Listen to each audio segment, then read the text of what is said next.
Bonjour à tous, bonjour à toutes. Alors ce soir, le paradoxe du fer, le métabolisme, l'alimentation et la supplémentation. Alors dans notre corps, cet oligoélément joue un rôle clé car il permet de fabriquer l'hémoglobine grâce à laquelle les globules rouges transportent l'oxygène dans tout l'organisme et évacuent le gaz carbonique. Alors la myoglobine, une protéine du muscle qui stocke l'oxygène et de nombreux enzymes impliqués dans la respiration ou encore la production de neurotransmetteurs comme la dopamine et la noradrénaline, si j'y arrive. Alors, comme nous le savons, tout se joue dans l'équilibre du trop ou du trop peu, mais également dans les cofacteurs qui permettront la fixation du fer, parfois trop peu, et de l'oxydation qui devient parfois problématique. Alors, bonjour Amine, peux-tu nous dire ce qu'est ce fameux paradoxe du fer? Alors bonjour Cédric et bonjour tout le monde. J'espère que vous allez bien et que vous êtes en forme. Donc aujourd'hui, ce sujet sur cette thématique sur le fer a été abordé plusieurs fois. Donc il y a des polémiques même au niveau des chercheurs. Les différentes études sont plus ou moins contradictoires. Tout dépend aussi des indications dans lesquelles on va étudier donc cette problématique de l'effet pro-oxydant du fer. Donc le paradoxe du fer en réalité, c'est que d'une part, on a le fer qui est impliqué dans des réactions métaboliques extrêmement importantes et très vitales.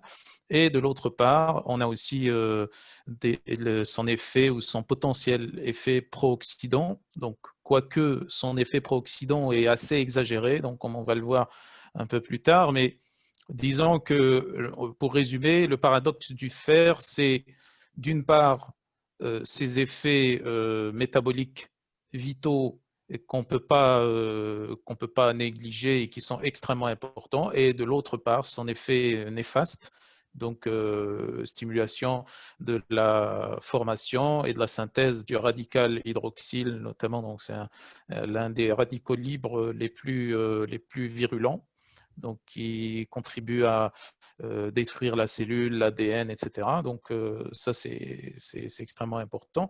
Maintenant, il faudrait aussi parler de l'historique de la découverte de ce qu'on appelle la réaction de Fenton actuellement.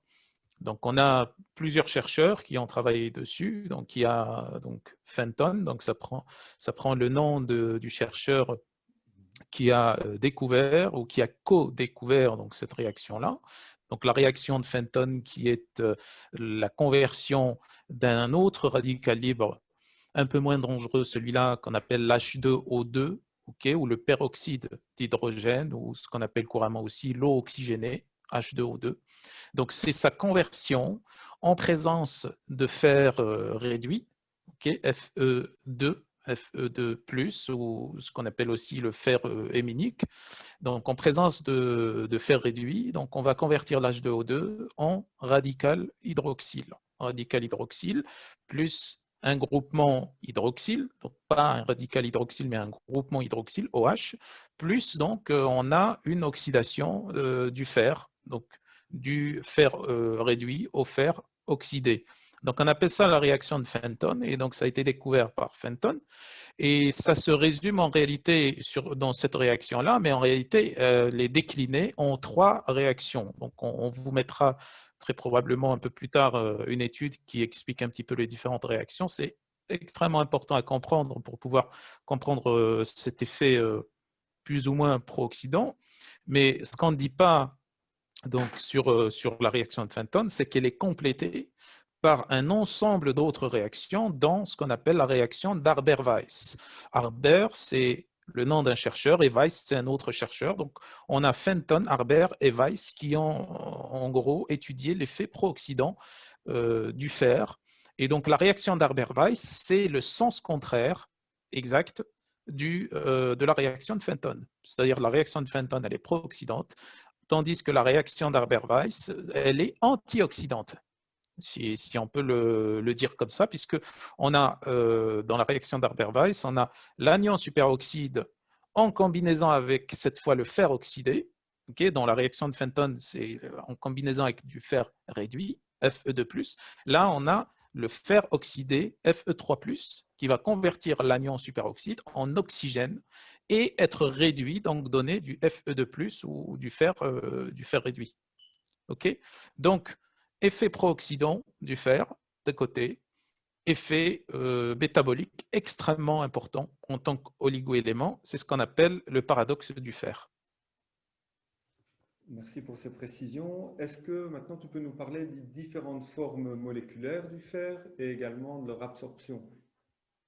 Alors, comme on l'a déjà expliqué, on a deux formes, bon, la plupart maintenant des ions ont deux formes différentes en termes d'oxydoréduction. Donc, on a une forme réduite et une forme oxydée. Donc, la forme oxydée, elle est retrouvée principalement dans les végétaux, notamment des légumineuses, les lentilles, etc., ou alors dans les épinards ou autres.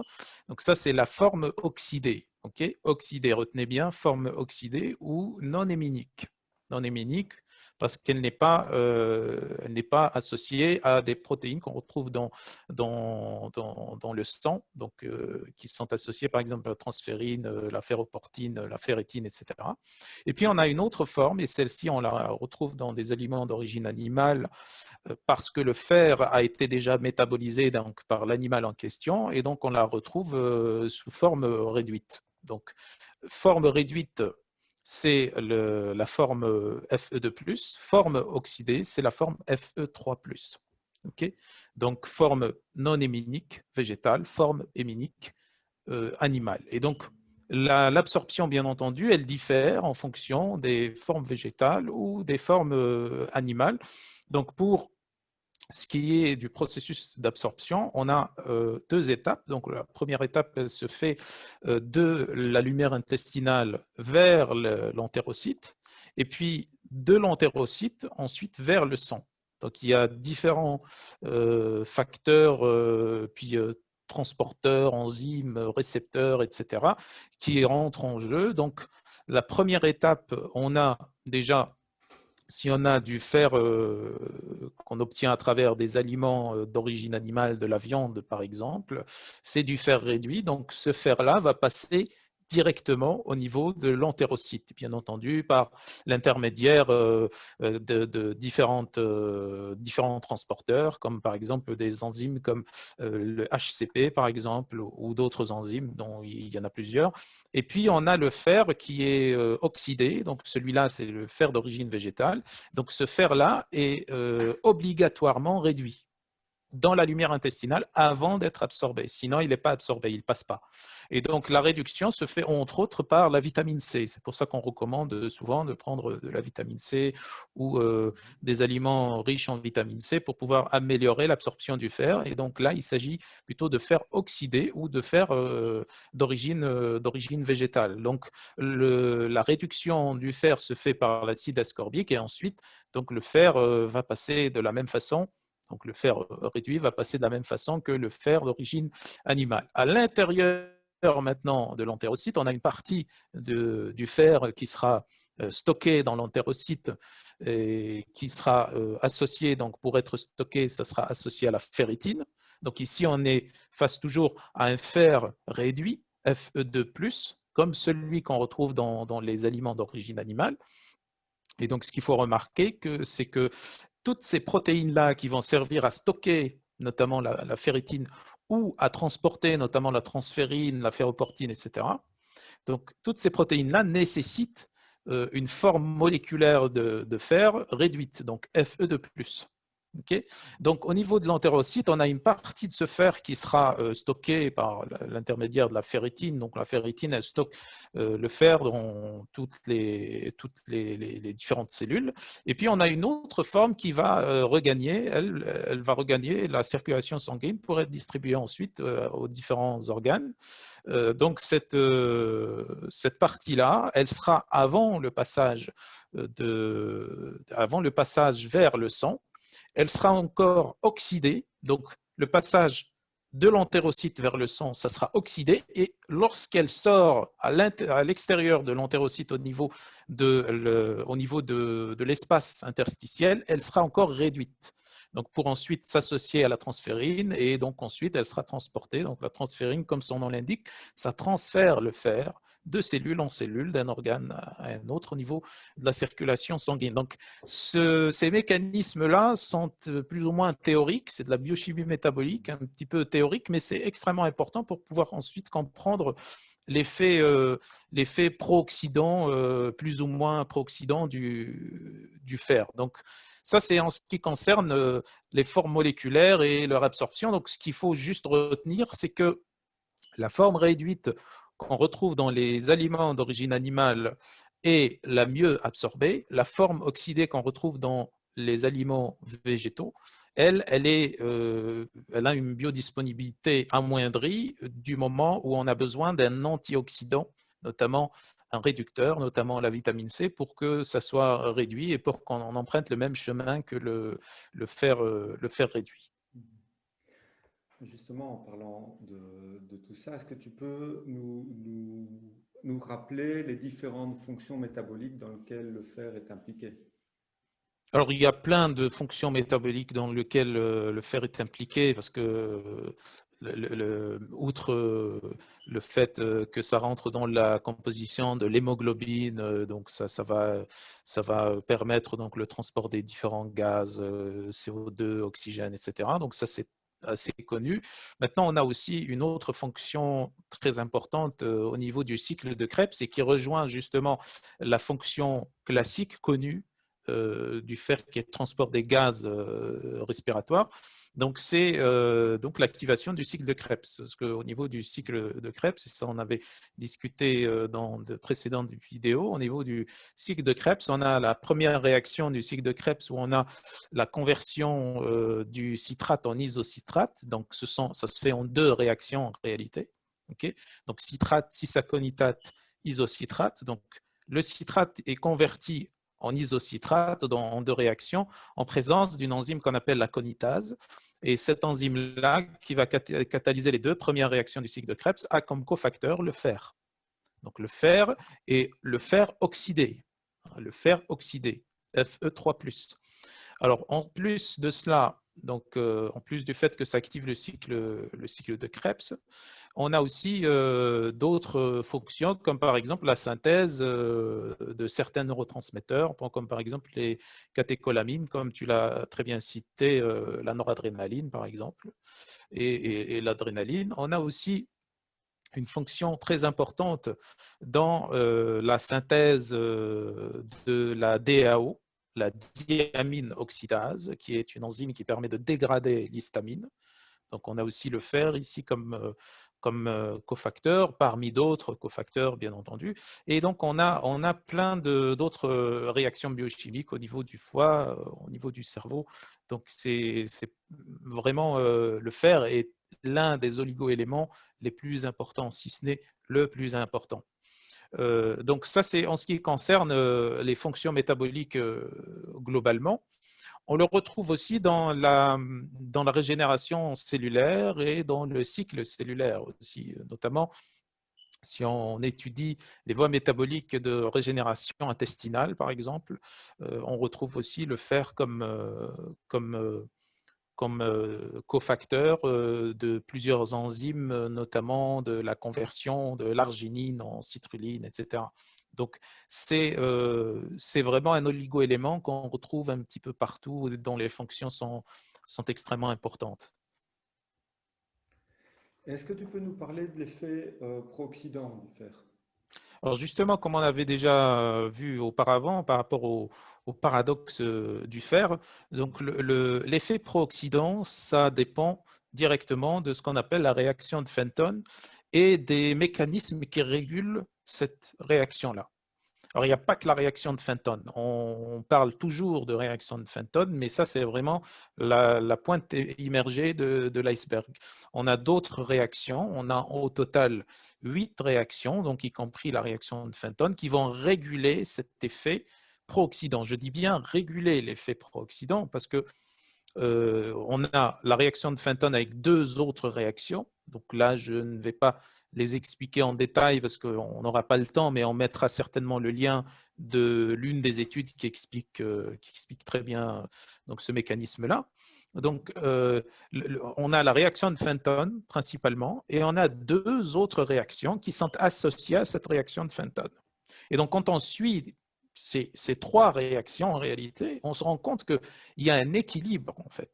La réaction de Fenton permet donc la conversion du peroxyde d'hydrogène radical libre en présence du fer réduit vers le radical hydroxyle et donc conversion du fer réduit en fer oxydé. Donc ça, c'est la réaction de Fenton. Et puis, on a deux autres réactions qui vont équilibrer en réalité, puisqu'elles vont convertir, l'une des réactions va convertir le radical hydroxyle en oxygène et en groupement hydroxyle, c'est-à-dire qu'elle va lui enlever son effet dangereux ou son effet radical libre ou oxydant ou pro-oxydant. En plus de cela, on a les autres réactions de ce qu'on appelle la réaction d'Arber-Weiss. La réaction d'Arber-Weiss, c'est une réaction qui va dans le sens contraire. C'est une réaction qui va permettre de réduire la quantité de radicaux libres et de neutraliser les radicaux libres en obtenant de l'oxygène et un groupement hydroxyle et puis un passage ou une réduction du fer oxydé vers le fer réduit. Okay? Donc, on a 8 réactions au total qui vont réguler plus ou moins l'effet pro-oxydant du fer. Alors, il est vrai que dans l'ensemble, les réactions qui vont produire plus de radicaux libres, plus de radical hydroxyle, sont plus rapides que les réactions qui vont neutraliser ces radicaux libres ou ce radical hydroxyle, entre autres, parce que dans les réactions qui sont associées à la réaction de Fenton, il n'y a pas que la production du radical hydroxyle. Il y a aussi production, recyclage de l'anion superoxyde, un autre radical libre, du peroxyde d'hydrogène également. Donc, en gros, si on veut avoir une vue d'ensemble, on a la réaction de Fenton. OK. Cette réaction-là, elle est associée à d'autres réactions qui tentent de l'équilibrer.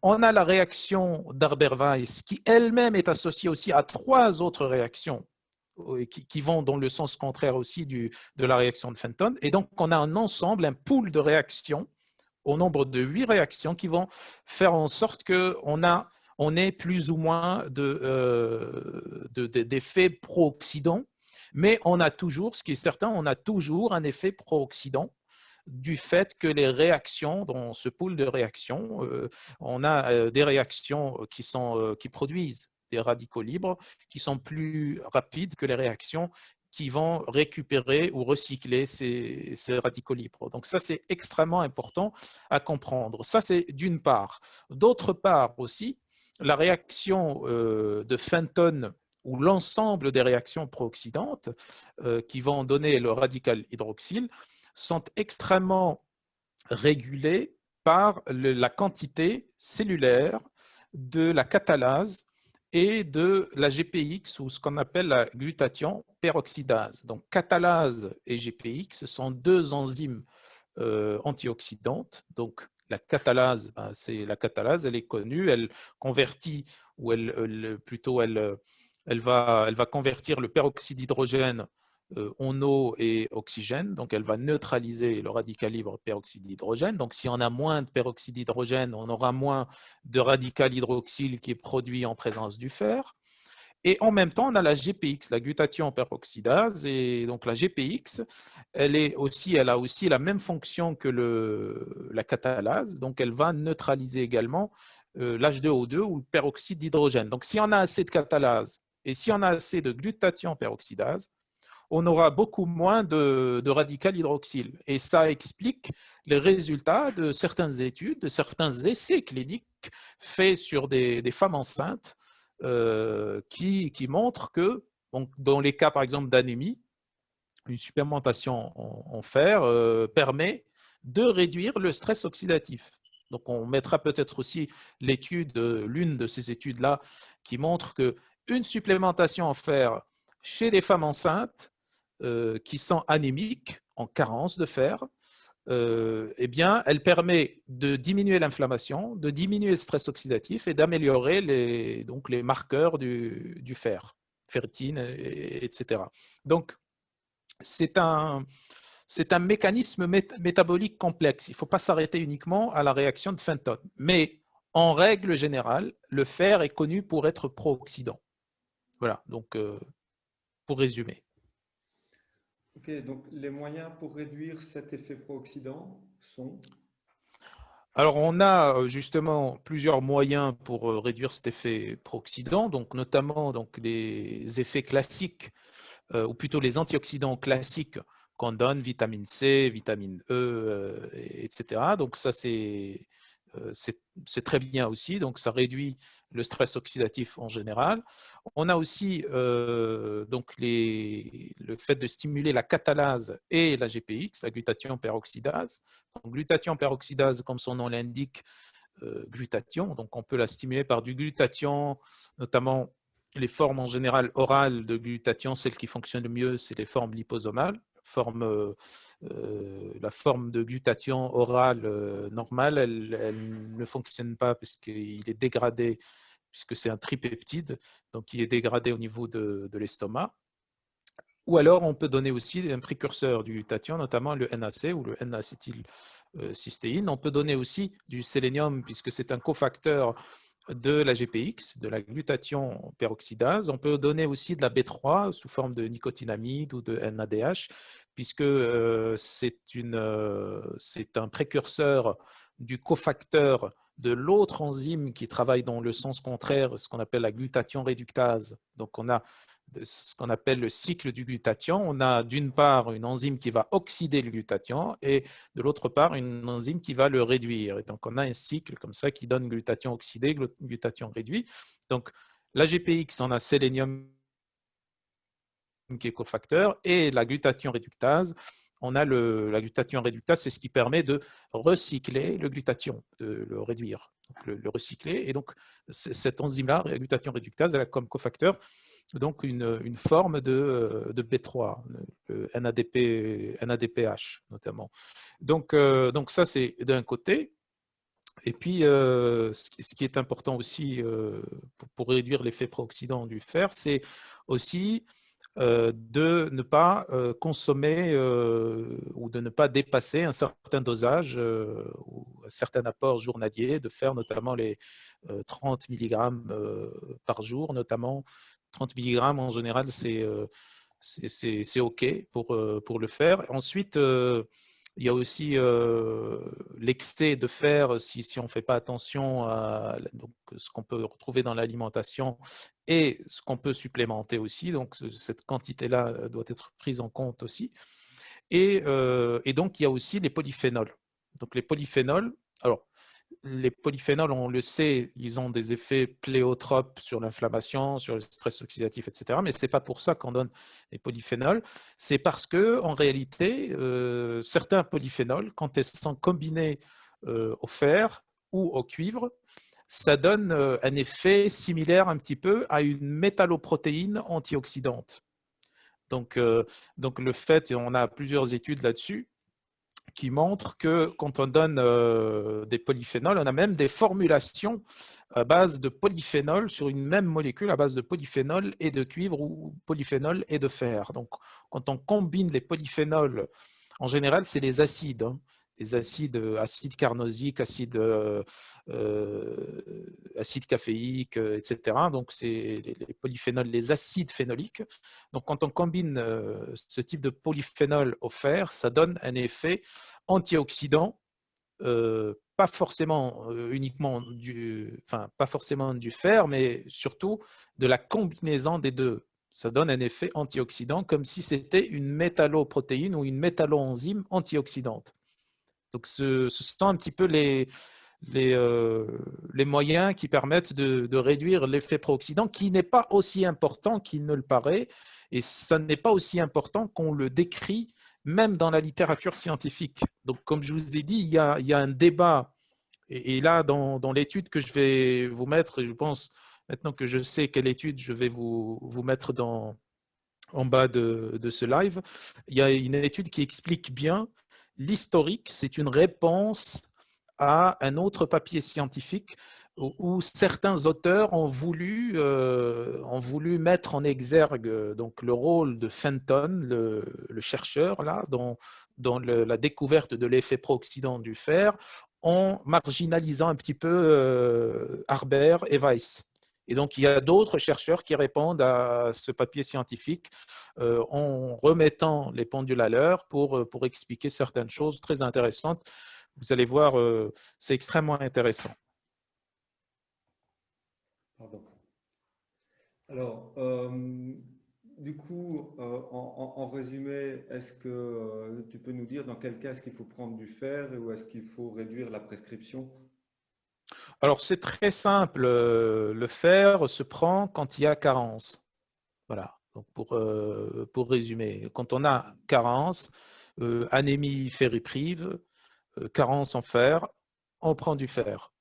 Il n'y a pas de carence, il n'y a aucune raison qu'à ce qu'on prenne, du fer. Donc c'est aussi simple que ça. Alors, c'est quand on prend du fer, il faut associer des antioxydants. Donc ça, c'est très important. Il faut faire attention maintenant au fer oxydé. Si on prend du fer oxydé, à ce moment-là, il faut faire attention au fait que si on prend en même temps sur la même prise la vitamine C, donc son absorption sera potentialisée et donc il faudra calculer le dosage en fonction de cela, de cette donnée. Okay. S'il s'agit maintenant de fer réduit, donc il n'y a aucun souci à se faire. Donc, pas de problème. Donc, on peut associer de la vitamine C ou pas. Donc, le fait d'associer de la vitamine C, ça va aider donc, à diminuer le pool de radical hydroxyle qui sera produit. Mais c'est bon, il n'y a aucun souci là-dessus. Par contre, il ne faut pas penser que quand on prend du fer lorsqu'on en a besoin, lorsqu'on a une carence en fer et qu'on prend du fer, il ne faut pas penser qu'on aura un effet pro-oxydant. Il n'y aura aucun effet pro-oxydant parce que le métabolisme fonctionne de façon différente. Lorsqu'on a une carence en fer, le métabolisme va orienter automatiquement, l'homéostasie métabolique va orienter automatiquement le fer là où il faut, notamment au niveau des globules rouges, au niveau du cycle de Krebs, au niveau du système nerveux, etc. Donc ça, c'est plié, c'est prouvé par différentes études, etc. On a, comme je vous ai dit, on a même certaines études. Alors, ça n'est pas la tendance scientifique, ça n'est pas l'orientation scientifique principale. Donc, il y a plein d'autres études qui disent le contraire, mais on a certaines études, essais cliniques qui montrent que, par exemple, chez la femme enceinte anémique, le fait de supplémenter en fer, ça réduit l'inflammation et le stress oxydatif et ça améliore les marqueurs du fer. Donc, c'est à nuancer l'effet pro-oxydant du fer, surtout dans le cas où on en a vraiment besoin, où on a une carence. Merci. Et donc, quelle est la meilleure forme et quel est le dosage optimal, puisque je vois que les questions arrivent sur Facebook. Oui. Alors, la meilleure forme, la forme galénique, hein. La meilleure forme galénique, on a déjà le fer injectable. Donc ça, on va classer directement. On a plein d'études et même dans la pratique clinique, les médecins qui utilisent donc des protocoles des protocoles de fer, de supplémentation en fer par voie parentérale. S'ils savent très bien qu'il y a des risques de choc anaphylactique, de réaction, et qu'ils doivent, dans certains cas, associer des antihistaminiques, des corticoïdes, des bloqueurs de l'histamine 2, etc.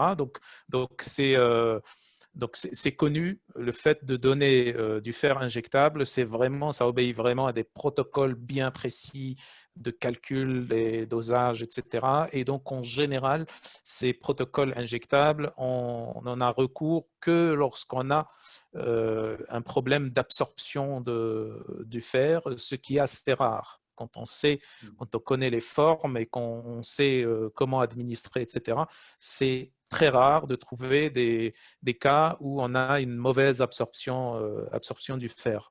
Donc ça, c'est plié par rapport aux formes injectables. Donc, il faut favoriser tout ce qui est forme donc molécules plutôt forme galénique par voie orale. Donc on a, c'est pas très différent de ce qu'on avait vu sur le zinc par exemple, ou même sur d'autres comme le magnésium, sur d'autres minéraux. On a différentes formes, on a des formes inorganiques, donc oxyde de fer par exemple, etc. Donc cela, on n'utilise pas pour supplémenter, on utilise plutôt comme additif alimentaire. L'oxyde de fer, on a trois couleurs, on a le noir, le rouge et le jaune, et en général on l'ajoute pour colorer certains aliments ou même dans certains médicaments ou suppléments. Donc, c'est un additif et c'est plus ou moins toxique, disons. Puis, on a aussi des formes organiques. Donc, des formes organiques, ce sont des formes solubles qu'on retrouve, comme par exemple le citrate de fer, le malate, glycorophosphate, gluconate, etc. Donc, on a toutes ces formes, le fumarate aussi qui est assez connu. Donc, on a toutes ces formes de fer organiques. Et puis, on a la forme ou les formes aminocomplexées, comme par exemple le bisglycinate ou le glycinate de fer. Donc, les meilleures formes restent toujours les formes aminocomplexées, si elles sont bien tolérées, bien entendu. On a une légère proportion des patients qui tolèrent un peu moins les formes aminocomplexées. À ce moment-là, il faudra préférer des formes organiques, tout simplement. Mais en général, c'est bien toléré, c'est bien absorbé. Donc, le propre des formes aminocomplexées comme le bisglycinate, c'est que ça doit être pris au cours d'un repas, tout simplement, parce que c'est liposoluble, donc le bisglycinate. Et donc, c'est associé à une meilleure absorption, à un meilleur équilibre acido-basique. Et en général, il faudra diviser les prises. Il ne faudra pas dépasser un dosage de 14-15 mg par prise. Sinon, ben, ça ne va pas passer. Et puis après, on aura des selles noires. Donc, ça dénote donc une accumulation du fer au niveau de l'intestin et donc élimination après. Donc, en général, par prise, c'est 14-15 grands maximum milligrammes de fer bisglycinate. Après, bien entendu, si on veut doubler la dose, bien, il faut avoir deux prises par jour, par exemple. Mais 28 mg jusqu'à 30 mg, c'est un très bon dosage journalier pour quelqu'un qui est déficient en fer, qui présente une carence en fer. Ok, merci. Alors j'ai quelques questions qui arrivent là sur Facebook. La première, bonsoir, que pensez-vous de la prescription de fer en cas de ferritinémie très basse et d'hémoglobine normale, sachant que ce qui motive cette prescription, c'est l'anesthésie à l'effort, l'asthénie à l'effort ressentie par le patient. Oui, l'asthénie à l'effort, c'est tout à fait normal. Si on a une ferritine basse, c'est que si l'hémoglobine est normale, c'est que le fer est orienté suffisamment vers l'hémoglobine, vers la formation d'hémoglobine par la moelle osseuse. Si maintenant on a quand même une ferritine basse, c'est que tout simplement c'est qu'on n'a pas assez de fer pour pouvoir faire tourner suffisamment rapidement le cycle de Krebs, comme on avait dit. Le fer intervient comme cofacteur de la première enzyme du cycle de Krebs, l'aconitase. Et donc, si on a moins de fer, on aura une aconitase moins active et donc un cycle de Krebs qui tourne au ralenti. Qu'est-ce que ça va produire? Ça va produire un manque de synthèse ou un ralentissement dans la synthèse d'ATP par la mitochondrie, puisque le cycle de Krebs, on est dans la mitochondrie. Et donc, si on a un ralentissement de synthèse de l'ATP et qu'une personne la personne fait un effort, l'organisme doit trouver des sources d'ATP. Et la source principale d'ATP après donc la voie oxydative, ce qu'on appelle la filière énergétique aérobie, donc qui passe par la mitochondrie et qui sera ralentie en cas de manque de fer. Donc, la deuxième voie qui va aller donc, compenser ou essayer de compenser cette voie-là, c'est la voie anaérobie lactique.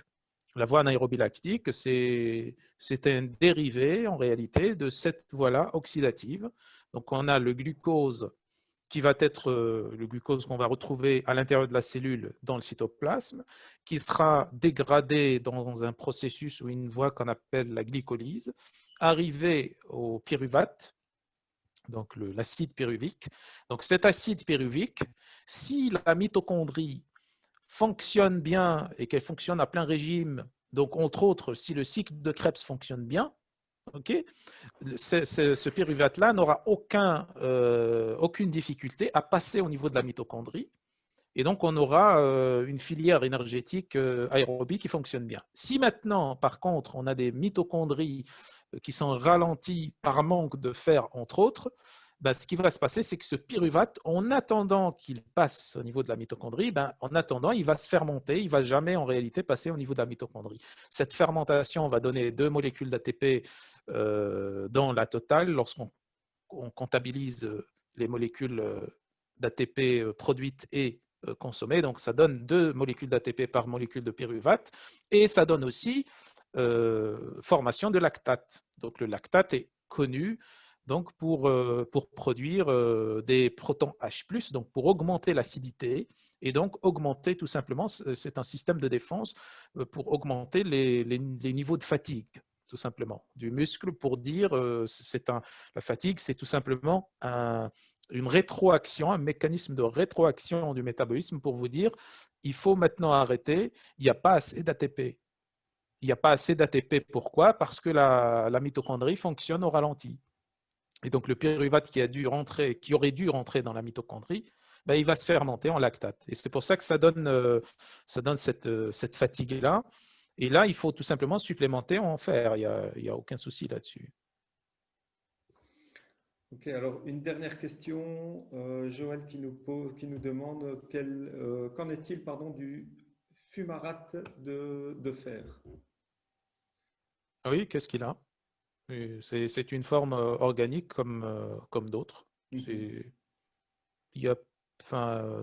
une forme organique comme d'autres, qui est bien. Donc, si on ne tolère pas la forme aminocomplexée bisglycinate ou glycinate, on peut prendre parmi d'autres, donc selon ce qui est disponible. Donc, il n'y a pas de problème là-dessus. Et je vais quand même sur une Et dernière. d'ailleurs, pardon, Cédric, juste par rapport au fumarate, on le retrouve dans le cycle de Krebs. Donc, fumarate, c'est un métabolite du cycle de Krebs, tout simplement. Alors, je pense que tu avais déjà répondu à cette question tout à l'heure dans ce que tu nous disais, mais je la pose quand même au cas où. Quel est votre avis par rapport à la supplémentation en fer des femmes en préconceptionnel, c'est-à-dire prophylaxie des, De je l'anémie, ne sais pas, peut-être. oui, Oui, je ne sais pas, quelque chose avec oui, quelques feux ok. dans le mot, je pense, mais c'est pas grave. Ouais, bon, comme j'ai dit, il y a une seule règle à appliquer. Carence en fer, on supplémente, tout simplement. Il faut supplémenter. Alors, c'est peut-être que là, elle veut dire qu'il y a, même s'il n'y a pas carence, en préconception, est-ce que c'est intéressant de supplémenter en fer pour pouvoir prévenir une anémie, une éventuelle anémie au cours de la grossesse? Non, je ne pense pas que ça soit utile. Ou alors, si on veut vraiment supplémenter et si on pense vraiment que si on a des données là-dessus, que ça diminue la prévalence de l'anémie au cours de la grossesse, à ce moment-là, il faudra associer des antioxydants, notamment précurseurs et cofacteurs du glutathion, également des antioxydants comme les polyphénols, la vitamine C, etc. Donc, quand on n'a pas de carence en fer, on peut supplémenter en fer si on veut. C'est pas très recommandé, mais si on le fait, il faut associer des antioxydants. Mais sinon, carence en fer, directement supplémentation, quel que soit le statut de l'hémoglobine. Alors, tu nous parles de carence. Vraiment, la dernière précision, carence même pour quelqu'un qui aurait un cancer, quelqu'un de cancéreux? Une carence en fer, oui, c'est important, hein. D'office, hein. Ça aggrave la situation quand un cancéreux est anémique. Ça aggrave encore son cancer. Il faut supplémenter en fer, oui, et bien entendu, prendre toutes les précautions associées avec des antioxydants, voir si ces antioxydants ne sont pas ou ne rentrent pas en interaction avec certains médicaments utilisés en chimiothérapie, parce qu'il y en a, donc il faut voir un petit peu les interactions. Mais oui, il faut supplémenter. Il faut supplémenter en fer quand on est en carence, quelle que soit la situation.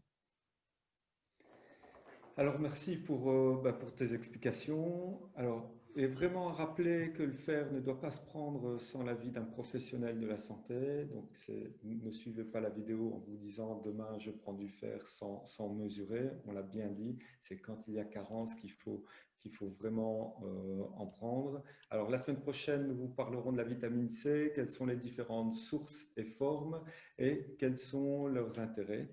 Et jusqu'à là, je vous souhaite une très bonne semaine, une très bonne soirée. Au revoir Amine et merci. Salut, au revoir Cédric, au revoir tout le monde.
We'll be right back.